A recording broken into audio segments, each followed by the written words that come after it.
do you think? We think of Disney princesses, Disney World, Marvel, also Disneyland, and movies. But if someone were to ask about the history of how it came to be, no one would be able to answer it. No one really knows the beginning of this multi-million company. Everyone knows the name Walt Disney. He was a hardworking, dedicated man that many respected. Though it seemed his life was magical, there were times when it wasn't always golden. Walt Elias Disney was a pioneer of American animation was a pioneer of an American animation industry. Born on December 5th of 1901 to Elias and Floral Disney. He was the fourth child with Herbert, Raymond, and Roy as his brothers. When he was 4 years old, the family moved to Marceline, Missouri. Disney's interest of drawing bloomed when he was paid to draw a horse of a retired doctor. From there, he would start drawing copies of the cartoons in the newspapers his mother would get. In 1911, they moved to Kansas City. There, he met a classmate who was part of the theater group, and Walt would go see many motion pictures that would increase his inspiration to draw. Walt and his brother Roy would deliver the Times magazines every day before class, and then he delivered the Star after school. He would stay with this for more than 6 years, while he would take Saturday classes at the Kansas City Art Institute so then he can practice drawing. Disney would want to join the U.S. Army to fight the Germans, but since his age, he was about 17 at the time, they wouldn't let him go. So he decided to forge his birthday and then decided to work for the Red Cross, and he was an ambulance.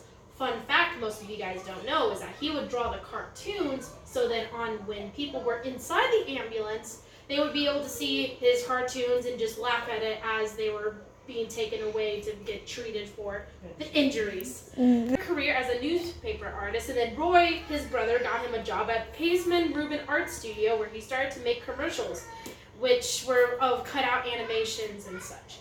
From here, everything started to look up for Walt. Although everything was going great for Walt in 1920, the Paisman Rubin Company declined, and then Disney and his friend Earworks were laid off. Disney and Earworks made a separate companies, but then grouped together to become an animation studio. Walt, along with Fred Herman and Earwork, opened a business. The main client was Newman Theater, sold as Laugh-O-Grams. So they would so it was a theater where they would have little animations made, and before the movies would play, they would have these little comics playing on the screen. But the business went under since it didn't sell enough and went into bankruptcy. Disney moved to Hollywood in July of 1923. He was interested there because it had a spark, because the main comic industry was only up in New York, so it was very weird at the time for him to just go to Los Angeles where there's not really much going on. It's all just film. Walt and Roy created Disney Brothers Studios, which later became Walt Disney Company as we know it, to produce films. A producer, Charles Mintz, demanded a new material for Universal Pictures. Disney and Earworks created Oswald the Lucky Rabbit. That's Oswald right there.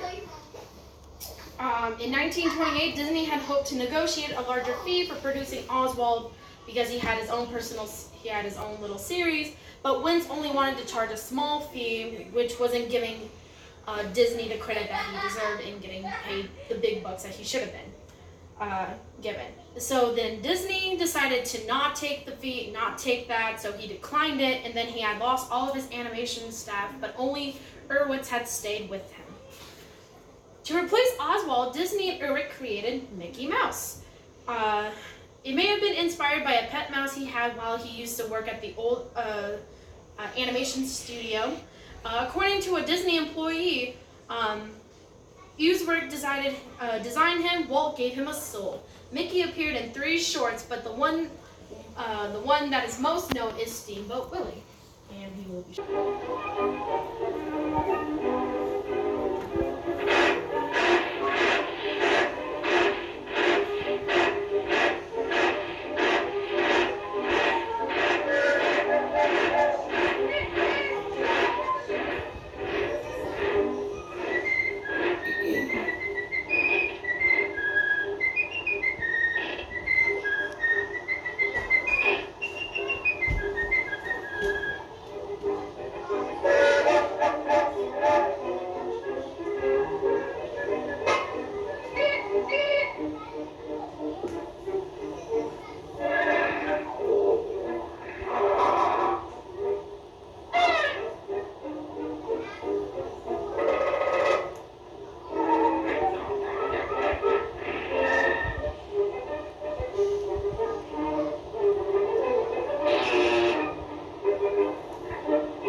1933, Disney became bored with short cartoons.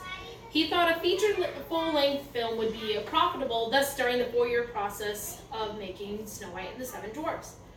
Everyone thought it would be a fail since it went over 3 times the budget, which was $1.5 million. In December 1937, it premiered and met with high praise and critics from all. From 1934 to 1941, it became the golden age of animation. Pinocchio started in early of 1938 and Fantasia in later that year as well. After this, they finally started to take off as a film company, but then it would become much bigger than films. Walt never felt satisfied with what he had accomplished. With most of his films and TV shows, he was really intrigued with amusement. He wanted to have a park for parents and kids to both have fun and make great memories with. After years of planning and construction, the new park opened on July 17th of 1955. Disneyland had attracted hundreds to over millions of people. So this is an old picture from when it first opened, so around maybe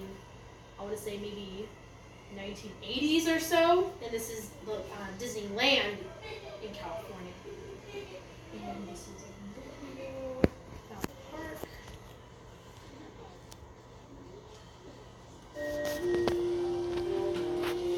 This is not a standard workshop. It's just one section of a creative world where new attractions for Disneyland are conceived.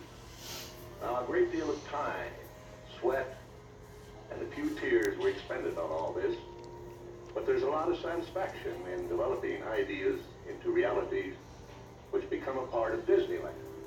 Now, we've just finished the first year of our second decade. It was a big year for the opening of many new attractions. Since they were opened, 7 million people have enjoyed them. So we'd like for you to see and enjoy them too. But first, let's turn back the calendar to the beginning of Disneyland's second decade.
So, ever since from 1955, it has become more popular than it was back then.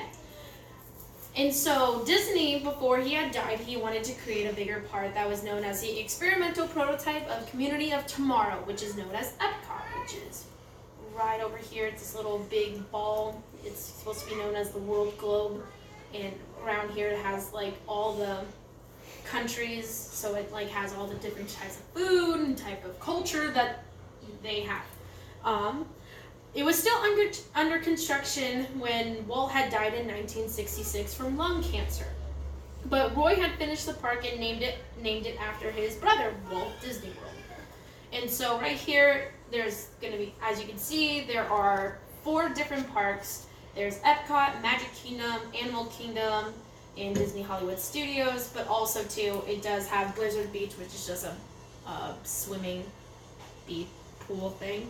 And then Downtown Disney and Typhoon Lagoon is also a beach, and then also Downtown Disney is like the shopping area that has all the big name stores.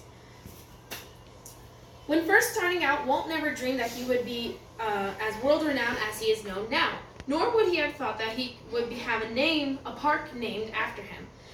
Now, everyone is able to see his old animations and drawings to see how he has grown. He's gone through a lot of work to make his dream a reality, and now he's able to live on through the Walt Disney Company in his films and parks. And a quote from Walt Disney is, "All our dreams come true if we have the courage to pursue them."